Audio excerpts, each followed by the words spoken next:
માણસા તાલુકાના સોલૈયા ગામે સોલઈ માતાજીનો રજન જયંતિ મહોત્સવ યોજાયો હતો, જેમાં આશરે 900 વર્ષ પહેલા સોલૈયા ગામ વસાવવામાં આવ્યું હતું, જેમાં સોલઈ માતાજીના નામ પરથી સોલૈયા ગામનું નામ રાખવામાં આવ્યું, જેમાં સોલઈ માતાજીને ગામ થંભોલીની માતા તરીકે પૂજવવામાં આવે છે, જેમાં યજ્ઞ પણ યોજાયા હતા અને માતાજીને પણ અન્નકૂટ અને ધજા અર્પણ કરવામાં આવ્યું હતું। ત્યારબાદ વાત કરવામાં આવે તો સમસ્ત ઠાકોર સમાજ તથા સમસ્ત સોલૈયા ગ્રામજનો દ્વારા કાર્યક્રમનું આયોજન કરવામાં આવ્યું હતું, જેમાં મોટી સંખ્યામાં ગ્રામજનો હાજર રહ્યા હતા અને ગ્રામજનોએ માતાજીના દર્શન કરી આશીર્વાદ પણ મેળવ્યા, જેમાં સોલૈયા ગ્રામજનોને સોલઈ માતાજીમાં એક અતૂટ આસ્થા અને શ્રદ્ધા રહેલી છે અને આશરે 10,000થી પણ વધુ ભક્તો એ માતાજીના દર્શનને આશીર્વાદ લીધા હતા। તેમજ આ કાર્યક્રમનું આયોજન સમગ્ર ગામ દ્વારા કરવામાં આવેલ હતું।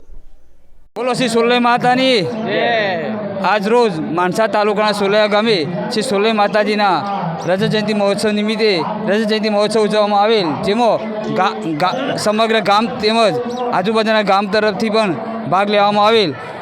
આજરોજ માતાજીના પ્રસાદી નિમિત્તે આજુબાજુના ગામના દરેક લોકો પધારેલ અને સોલૈયા ગામ આજથી 900 વર્ષ પહેલાં વસાવવામાં આવેલું અને સોલૈયા ગામનું નામ સોલઈ માતાજીના નામ ઉપરથી પાડવામાં આવેલ અને સોલઈ માતાજીને ગામજનો ગામ થોપલી તરીકે પૂજન કરે છે, તેમજ કુવાસીઓને દાન ભેટ પણ આપવા માટે અનેક દાતાઓએ દાન પણ આપેલ છે, તેમજ ગામના તમામ સમાજો તરફથી સારો એવો સહકાર દાન ભેટમાં મળેલ છે।